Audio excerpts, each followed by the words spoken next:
शक्तिं च तत्पुत्रपराशरं च व्यासं शुकं गौडपदं महान्तं गोविन्दयोगीन्द्रमथास्य शिष्यं श्रीशङ्कराचार्यमथास्य पद्मपादं च हस्तामलकं च शिष्यं तन्तोडकं वार्तिककारमन्यान्नस्मद्गुरून् सन्ततमानतोऽस्मि। वसुदेवसुतं देवं कंसचाणूरमर्दनं देवकी परमानन्दं कृष्णं वन्दे जगद्गुरुं। नारायणसमारम्भां शङ्कराचार्यमध्यमाम् अस्मदाचार्यपर्यन्तां वन्दे गुरुपरम्पराम्। अनंत श्री विभूषित जगद्गुरु श्रीमदाद्य शंकराचार्य भगवत्पादस्थापित मर्यादा पोषण परायणाः परापर विद्या विद्योदितान्तःकरणाः अलकनन्दातीरवासिनः श्री ज्योतिरीश्वर सहित पूर्णाम्बोपासकाः श्री बद्रीनारायण समाराधन मानसाः गोमती तीरवासिनः पश्चिमाम्नाय द्वारिका शारदा पीठाधीश्वराः श्री द्वारिकाधीश समाराधन मानसाः व्याख्यान सिंहासनाधीश्वराः अनंत श्री विभूषित जगद्गुरु शंकराचार्य श्री स्वरूपानंद सरस्वती स्वामी वर्याः विजयन्ते तराम। धर्म की अधर्म का प्राणियों में विश्व का गो माता की गो हत्या धर्म सम्राट जगद्गुरु शंकराचार्य भगवान की धर्म सम्राट ज्योतिषपीठाधीश्वर महाराज की धर्म सम्राट द्वारिका शारदा पीठाधीश्वर महाराज की वृंदावन बिहारी लाल की हर हर महादेव।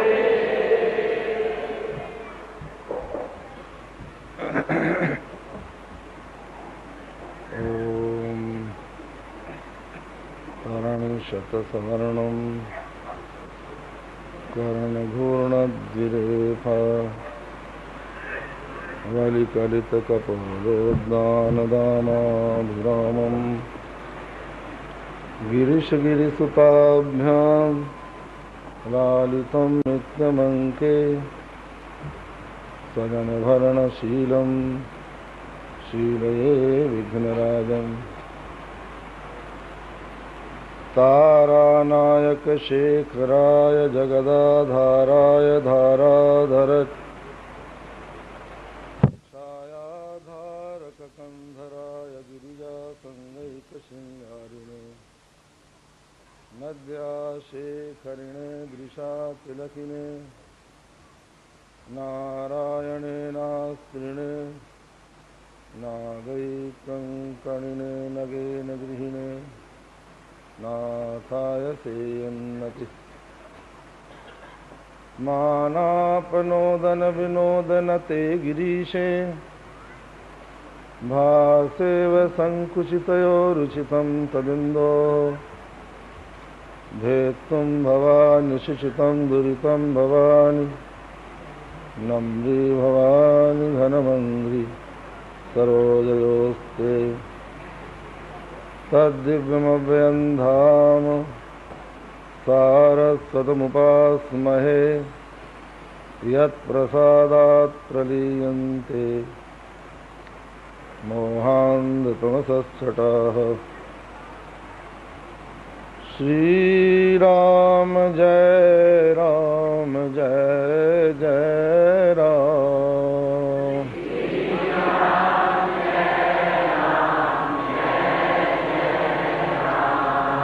श्रीराम जय राम जय जय राम।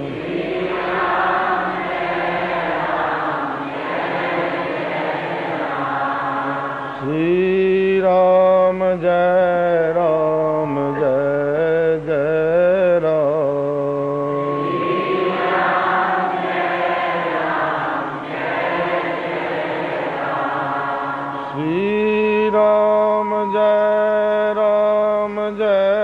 जय राम।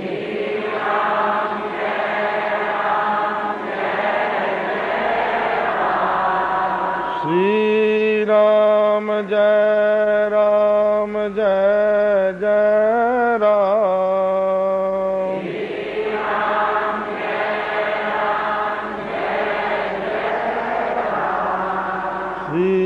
राम जय राम जय जय राम। श्री राम जय राम जय जय राम।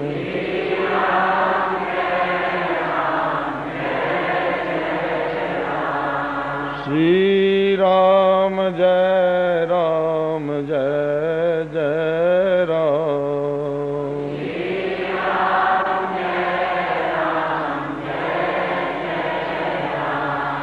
धर्म की अधर्म का प्राणियों में विश्व का गो माता की गो हत्या।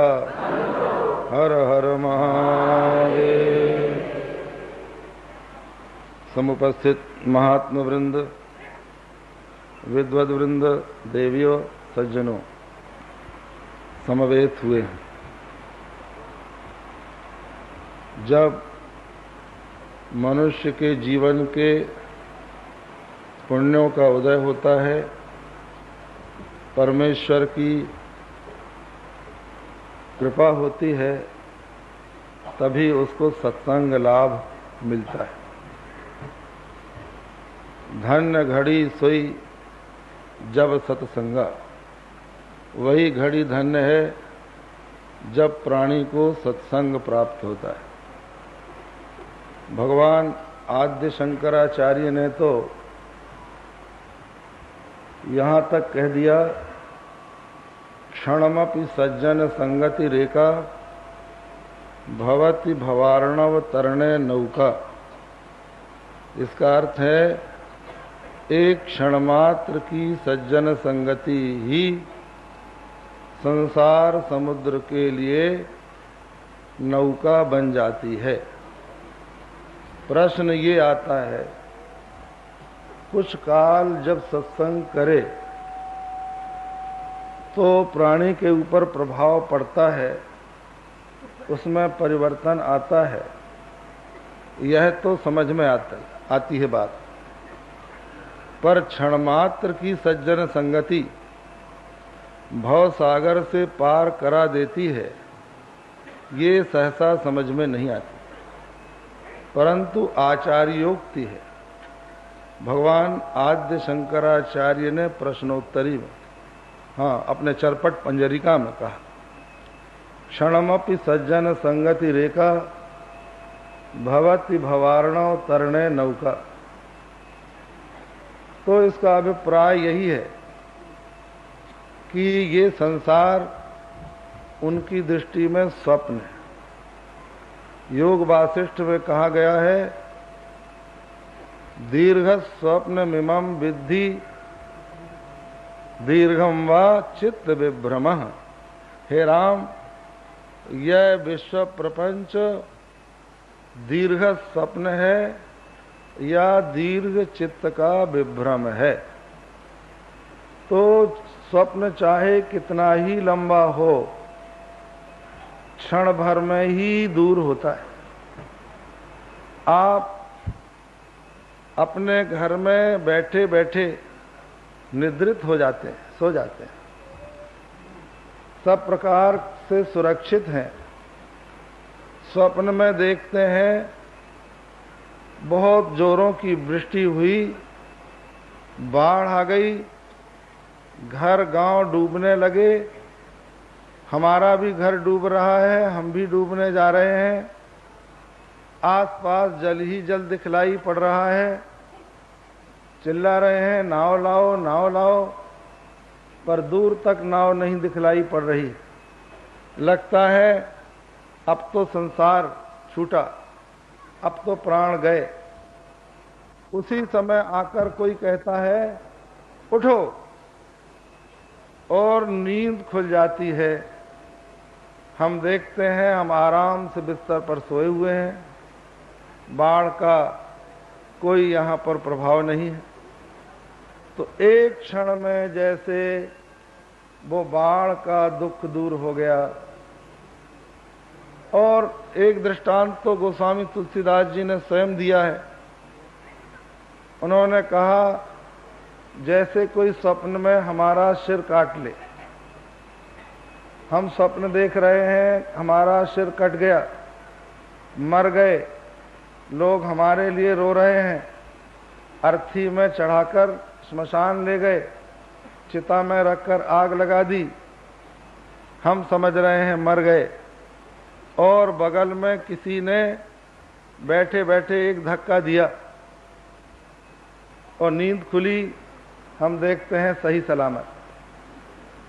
तो जैसे क्षण भर में सिर कटने का दुख दूर हो गया, उसी प्रकार जो महापुरुष हैं उनके संपर्क से जब प्राणी को आत्मा के स्वरूप का बोध होता है, क्षण भर में इस संसार सागर से वो पार हो जाता है। तो ये ऐसी भूमि है, वृंदावन भूमि, जिसमें बड़े बड़े रसिक और तत्वदर्शी लोगों ने तपस्या की है। यहाँ का कण कण उनके संस्कारों से संस्कृत है।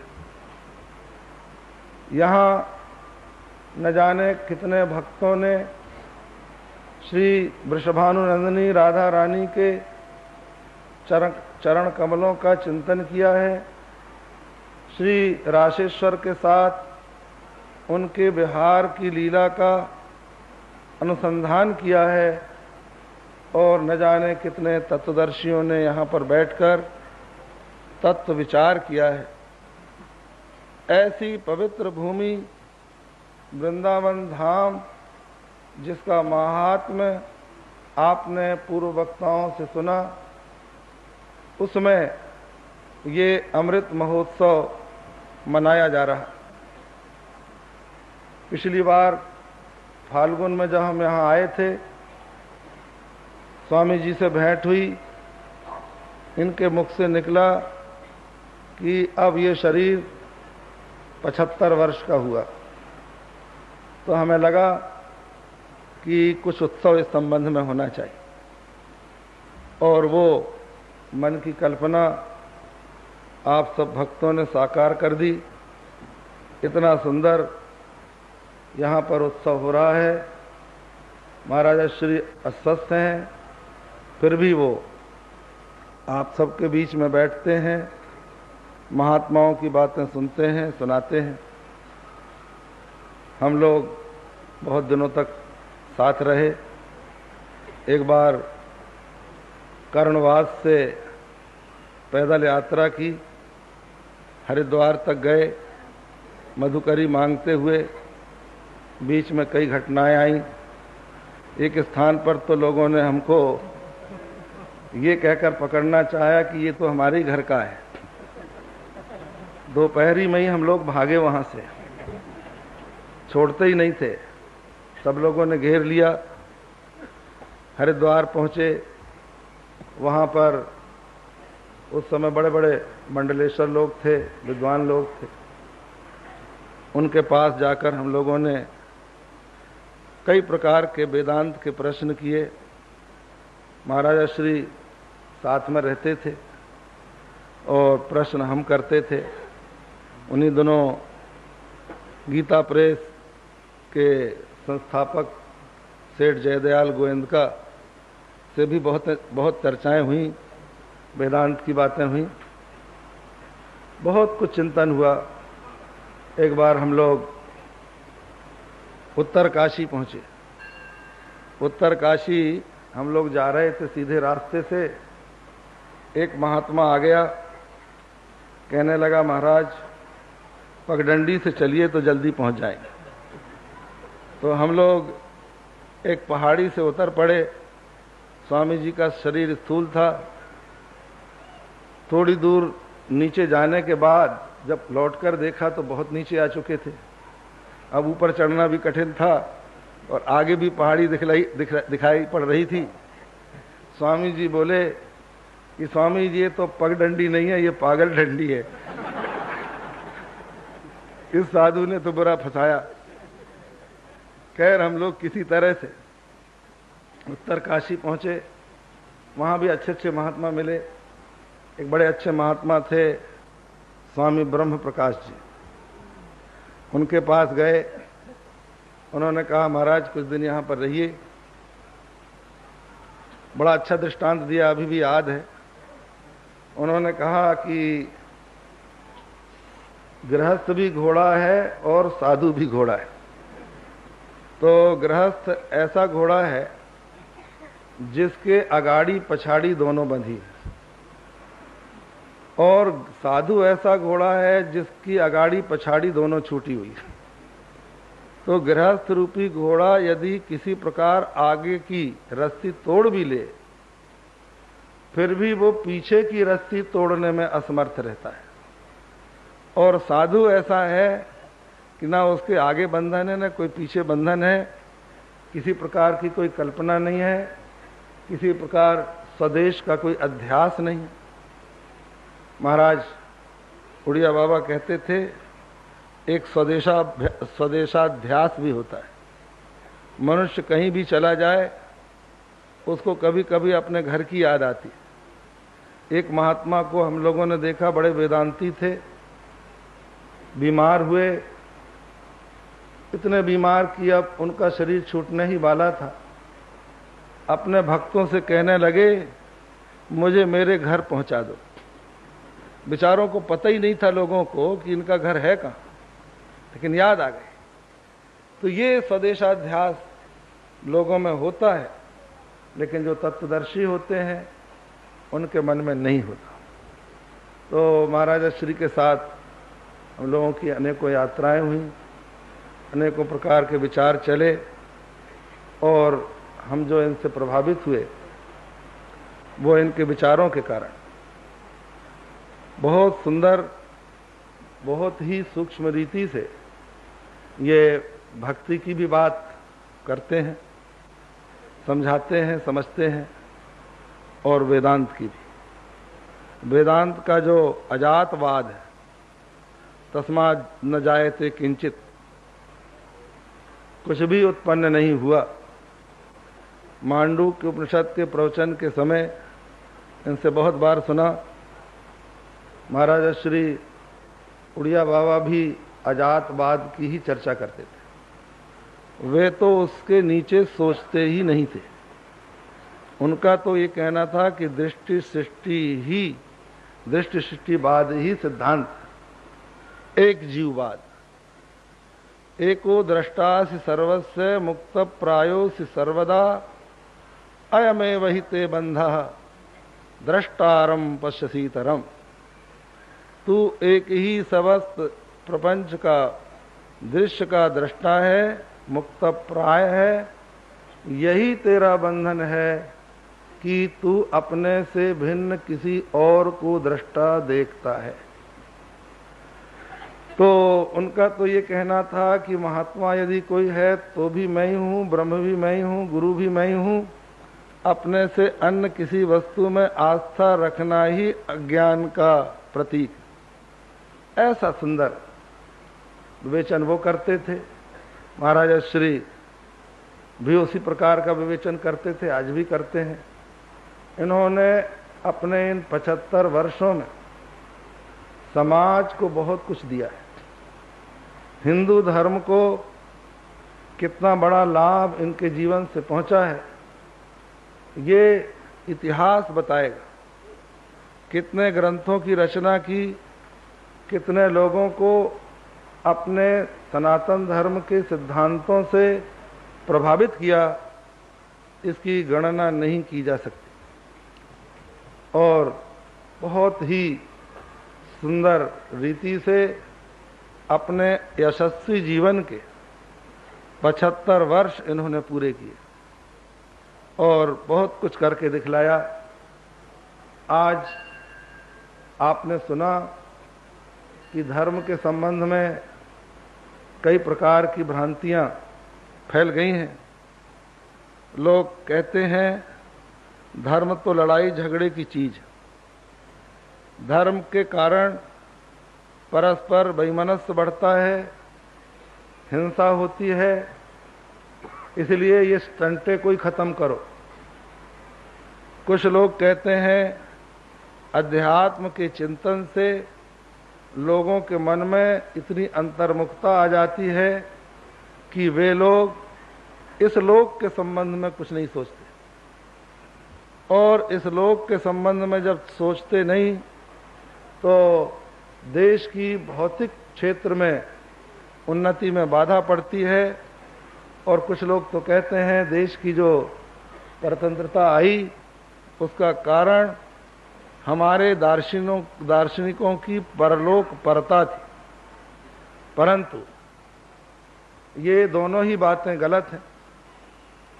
आज कुछ ऐसे समुदाय ने जिनको हम पंथ कह सकते हैं, मजहब कह सकते हैं, मत कह सकते हैं, उन्होंने अपने पंथ को अपने किसी सामूहिक स्वार्थ का साधन बना लिया है और वे उसके लिए उसका उपयोग करते हैं।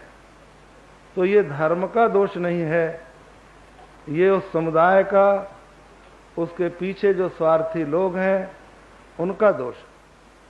वस्तुतः धर्म मनुष्य के चरित्र को, विचारों को उन्नत बनाता है, उत्कृष्ट बनाता है और राग द्वेष को समाप्त कर देता है, वैमनस्य को समाप्त कर देता है। और उसी धर्म का जो सार तत्व है, जिसको हम लोग अद्वैत दर्शन कहते हैं, तत्व ज्ञान कहते हैं, उसमें तो विजुगुप्सा के लिए, घृणा के लिए कोई स्थान ही नहीं। उसमें तो ब्रह्मा से लेकर पिपीलिका पर्यंत समस्त प्राणियों में एक ही सद्घन चिद्घन आनंद घन ब्रह्म का दर्शन होता है। कौन किससे द्वेष करे, कौन किससे घृणा करे। तो इस प्रकार की स्थिति जहाँ के तत्व दर्शन में हो, वहाँ वो लड़ाई झगड़े का कारण बने, ये संभव नहीं। जहाँ तक परलोक परता की बात है, ये भी मनुष्य के लिए आवश्यक। एक दृष्टि से आप देखें तो आज जो देश का और विश्व का पतन हो रहा है, वो केवल इसी जीवन के संबंध में सोचने के कारण हो रहा है। मनुष्य ये चाहता है कि जो कुछ मैं अभी कर रहा हूं, इसका फल मुझे इसी जन्म में मिल जाए, और जब नहीं मिलता तो वो निराश होकर हिंसा का आश्रय लेता है और अनैतिकता का आश्रय लेता है। यदि उसको किसी परम सत्ता पर विश्वास हो कि मेरे किए सत्कर्म व्यर्थ न जाएंगे, तो वो संभवतः अन्यायपूर्ण मार्ग पर न चलेगा।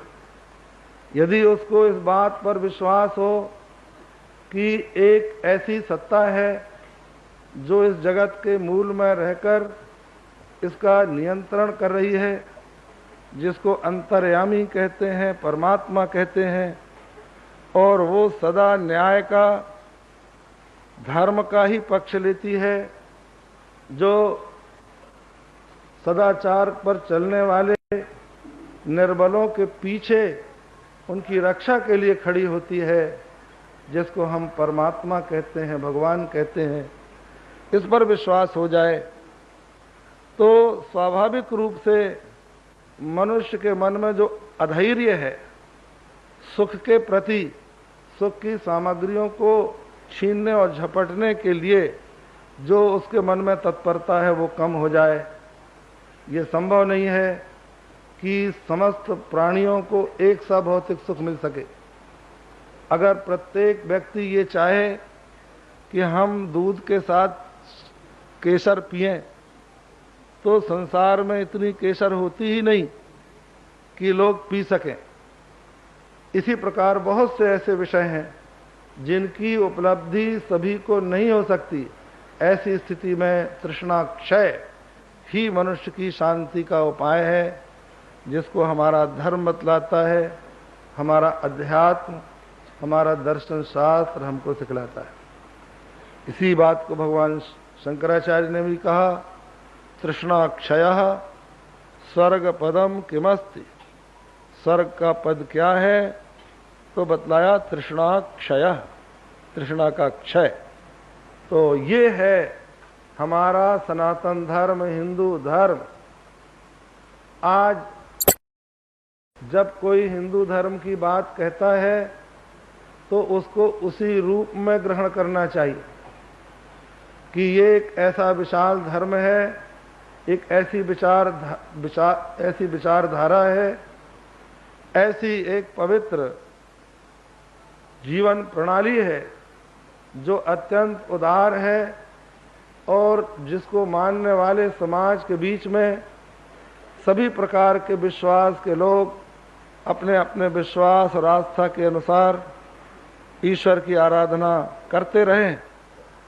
अब ऐसी उदार विचारधारा को यदि प्रोत्साहन नहीं मिलता है, उसका हनन होता है और दूसरों के समान संकीर्ण विचारधारा के लोगों की कोटि में उसको रखा जाता है, तो स्वाभाविक रूप से उस समाज के चिंतकों के मन में एक क्षोभ का सर्जन होता है जो नहीं होना चाहिए।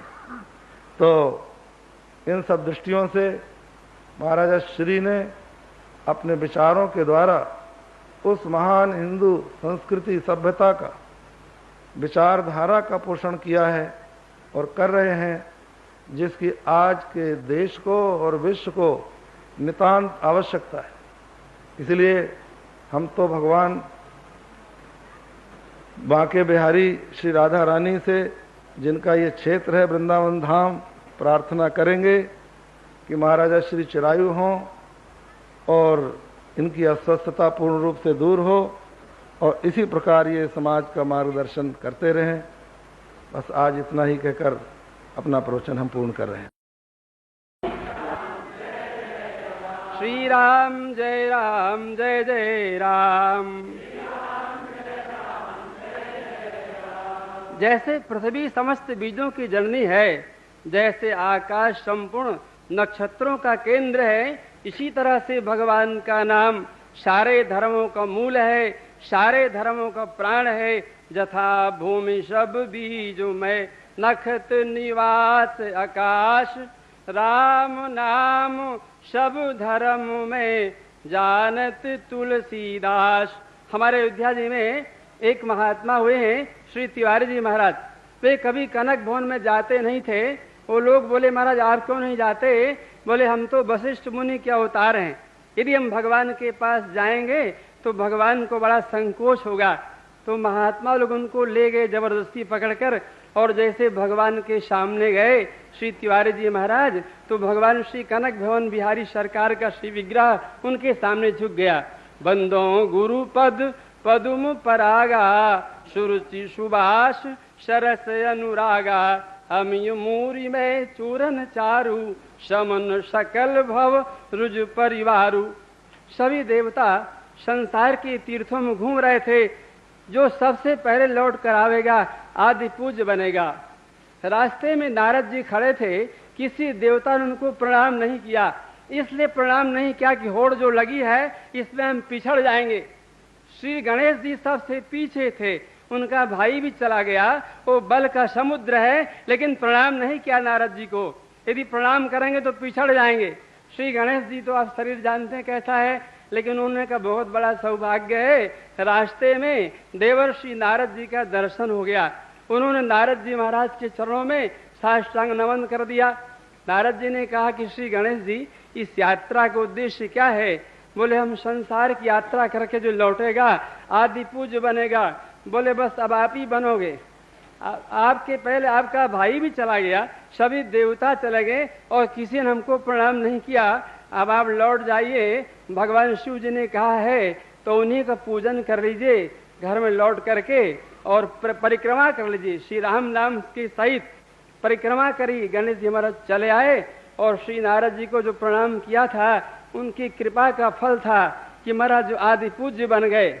तो इस प्रकार जो है श्री रामचरितमानस का जो 7 कांड में 361वां दोहा बाल कांड का अंतिम है। श्री रघुवीर बिया जय सप्रेम गावे सुनई तिनकौ सदा उछा मंगलाय तन राम जस। अयोध्या कांड का 326वां अंतिम भरत चरित करि नेम तुलसी जो सादर सुनई श्री राम पद प्रेम अवश्य होई भव रस विरत। अरण्य कांड का 46वां राव नारी जस पावन गावे सुनई जे लोग राम भगति दृढ़ पावही बिनु विराग जप जोग। सुंदर कांड का सकल सुमंगल दायक रघुनायक गुण गान सादर सुनहि तरहि भव सिंधु बिना जल जान। किष्किंधा का अंतिम भव भेषज रघुनाथ जस सुनहि जे नर अरु नारी तिनकर सकल मनोरथ सिद्ध करें त्रिशिरारी। और लंका के समर विजय रघुवीर के चरित जो सुनहि सुजान विजय विवेक विभूति नित तिनहि देहि भगवान। उत्तरकांड का मुनि दुर्लभ हरि भगति नर पावे बिनहि प्रयास जे कथा निरंतर सुनहि मान विश्वास। श्री आनंद वृंदावन धाम की श्री वृंदावन बिहारी लाल